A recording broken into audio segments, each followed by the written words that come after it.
মাত্র ৫ মিনিটে মেহমান বসিয়ে ঝটপট নাস্তা তৈরি করতে চাচ্ছেন, তাহলে এই ভিডিওটি আপনার জন্য। আসসালামু আলাইকুম এভরিয়ান, সবাই কেমন আছেন? আরজুস কিচেনে সবাইকে স্বাগত জানাচ্ছি। আজকে নতুন রূপে একটা রেসিপি নিয়ে চলে এসেছি। আশা করি আপনাদের খুবই ভালো লাগবে। মাত্র ২টো আলু দিয়ে আমি এই ঝটপট নাস্তাটি তৈরি করেছি বাসার কিছু উপকরণ দিয়েই। এখানে প্রথমে আমি আলু নিয়েছি ২টা, আর ২টা আলু আমি সেদ্ধ করতে দিলাম, আর সেদ্ধ করে নিয়ে ফিরে আসছি। একটা লাইক দিতে ভুলে যাবেন না ভিউয়ার্স, একটা লাইক দিয়ে পুরো ভিডিওটি স্টার্ট করার অনুরোধ রইল। মাত্র ২টা আলু দিয়ে মেহমান বসিয়ে ঝটপট এই নাস্তাটি তৈরি করতে পারবেন খুবই সহজে এবং বাসার কিছু অল্প উপকরণ দিয়েই। চলুন বেশি কথা না বাড়িয়ে ভিডিওটা ফুল ওয়াচ করে নিই। আমি এখানে ২টা আলু সিদ্ধ করতে দিয়েছিলাম, সেই ২টা আলু অনেক সুন্দরভাবে সেদ্ধ হয়ে গিয়েছে। আর এখানে আমি সুন্দরভাবে ছিলে নিব, আলুগুলো ছিলে নিয়ে একটা প্লেটে রাখবো, আর রেখে সুন্দরভাবে এটাকে আমি মেশ করে নেব।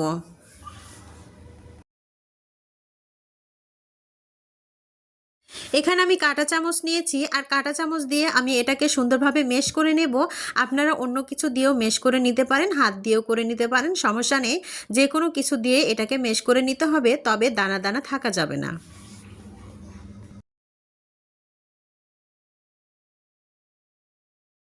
এই নাস্তাটি এতটাই মজা এবং ক্রিস্পি এবং স্পাইসি হয়, আপনি ভাবলে অবাক হয়ে যাবেন। এখন এই আলুগুলো সুন্দরভাবে মেশ করে নিয়ে আমি ফিরে আসছি।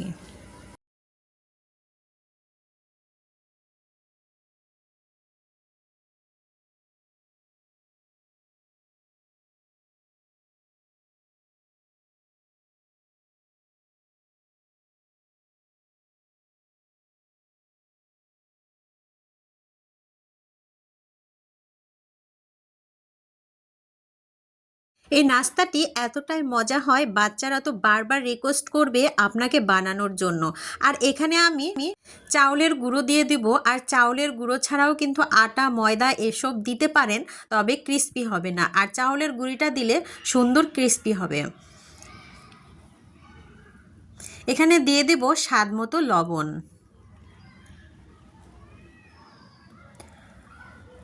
আর এখানে দিয়ে দিচ্ছি ঘি। এখানে আমি ১ টেবিল চামচ ঘি অ্যাড করেছি, আর এখানে দিয়ে দেব ২ টেবিল চামচ চিনি।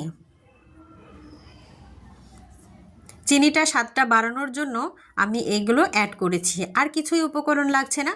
দেখুন এই কয়টা উপকরণই কিন্তু ঘরেই থাকে, আর সামান্য উপকরণ দিয়েই কিন্তু এত সুন্দর একটা নাস্তা আপনি অনায়াসে তৈরি করে নিতে পারেন খুব সহজেই। সমস্ত উপকরণগুলো মাখিয়ে এখন ডো তৈরি করে নিতে হবে, আর ডোটা একদম একটু আঠালো হবে, কিন্তু একেবারে শক্ত হবে না। এই সমস্ত উপকরণগুলো ডো করে নিয়ে ফিরে আসছি।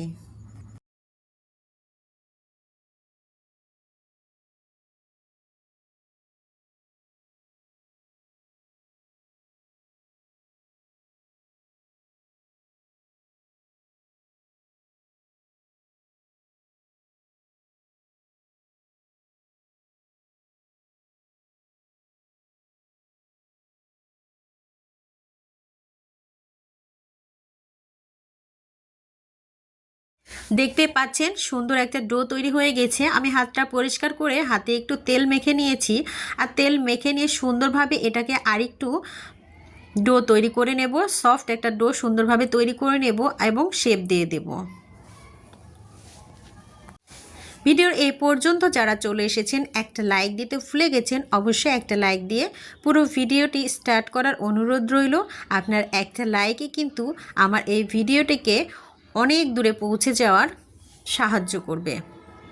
দেখুন সুন্দরভাবে আমি ডো তৈরি করে নিয়েছি, আর এখানে সুন্দর সুন্দর ছোট ছোট লেচি কেটে নেব, আর নিয়ে আমি এই পিঠাটার শেপ দিয়ে দেব।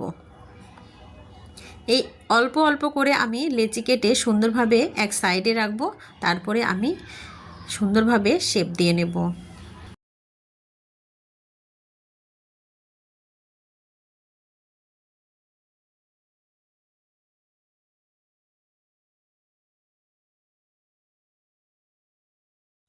আমার ভিডিওতে অলরেডি যারা নতুন চলে এসেছেন অবশ্যই চ্যানেলটি সাবস্ক্রাইব করে পাশে থাকবেন এবং পাশে থাকা বেল নোটিফিকেশন অল করে রাখবেন, যাতে আমার নিত্য নতুন ভিডিওগুলো সবার আগে আপনার কাছে পৌঁছে যায়।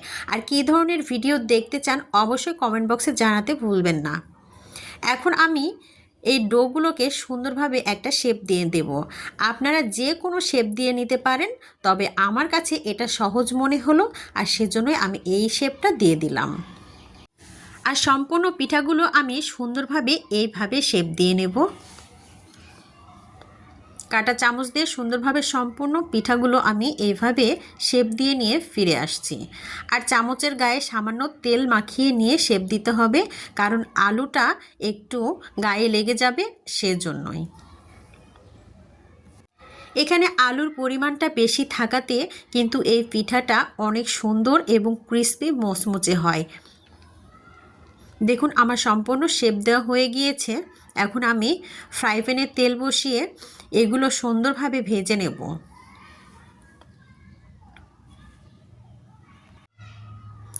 চুলায় অলরেডি আমি একটা কড়াই বসিয়ে দিয়েছি আর তেলও দিয়ে দিয়েছিলাম, আর দেওয়ার পরে সুন্দরভাবে গরমও করে নিয়েছি। আর সুন্দরভাবে গরম করে নিয়ে পিঠেগুলো সুন্দরভাবে আমি সেট করে দিচ্ছি। এখানে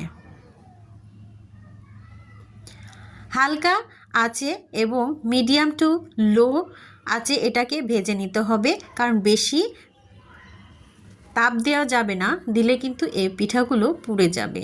আস্তে আস্তে এগুলোকে সুন্দরভাবে ভেজে নিতে হবে।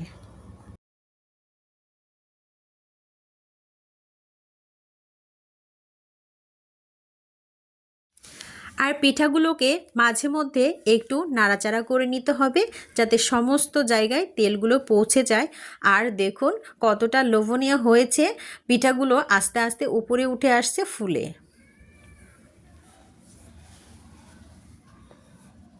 এভাবে সুন্দরভাবে ভেজে নিতে হবে।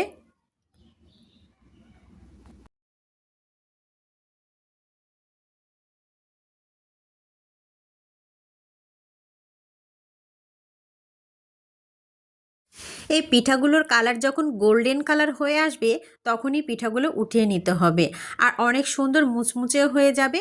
দেখুন অনেক সুন্দর মুচমুচে এবং অনেক সুন্দর একটা কালার চলে এসেছে, তখনই আমি এগুলোকে উঠিয়ে নিচ্ছি।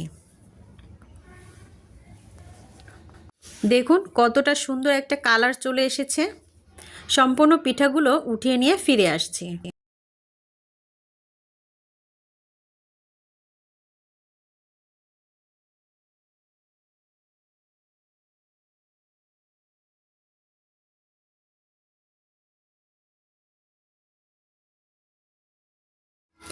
ওই তেলে বাকি পিঠাগুলো আমি ভেজে নেব, আর সেজন্যই তেলে আমি সম্পূর্ণ পিঠাগুলো একসাথে সেট করে দিচ্ছি।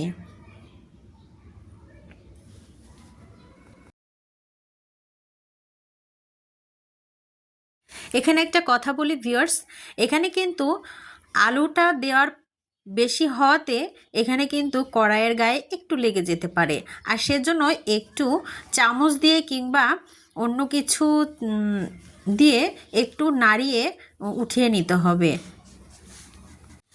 ভিডিওতে দেখা প্রসেসটি ফলো করবেন, অবশ্যই এই পিঠাটা একদম পারফেক্ট এবং মুচমুচে তৈরি হবে।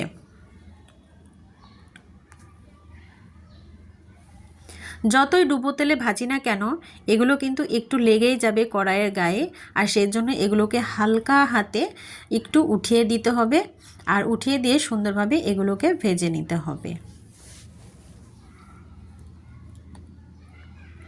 একটু পরপর নাড়াচাড়া করে দিতে হবে, আর এভাবে আস্তে আস্তে মিডিয়াম আঁচেই কিন্তু আমি এগুলো ভেজে নিলাম।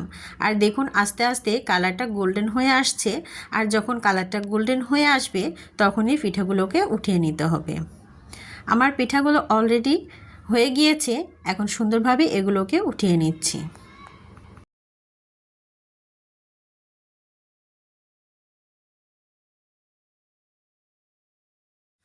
দেখুন কতটা সুন্দর একটা কালার চলে এসেছে, এখন গোল্ডেন কালার চলে এসেছে। এগুলো আমি তুলে নিচ্ছি একটা প্লেটে, আর সার্ভ করে আপনাদের দেখাবো কতটা ক্রিস্পি এবং কতটা সুন্দর হয়েছে এই পিঠাগুলো। একবার অবশ্যই ট্রাই করবেন বাসায়, বারবার রিকোয়েস্ট আসবে এই পিঠা রেসিপি বানানোর জন্য। একটা ভেঙে আমি দেখিয়ে দিচ্ছি কতটা ভিতরে মচমচে এবং ক্রিস্পি হয়েছে, একদম বিস্কিটের মতো হয়েছে। দেখুন কতটা লোভনীয় হয়েছে। কেমন লাগলো আমার ভিডিওটি অবশ্যই কমেন্ট বক্সে জানাতে ভুলবেন না। সবাই ভালো থাকবেন, সুস্থ থাকবেন, সকলের সুস্বাস্থ্য কামনা করে এখানেই বিদায় নিচ্ছি। আল্লাহ হাফেজ।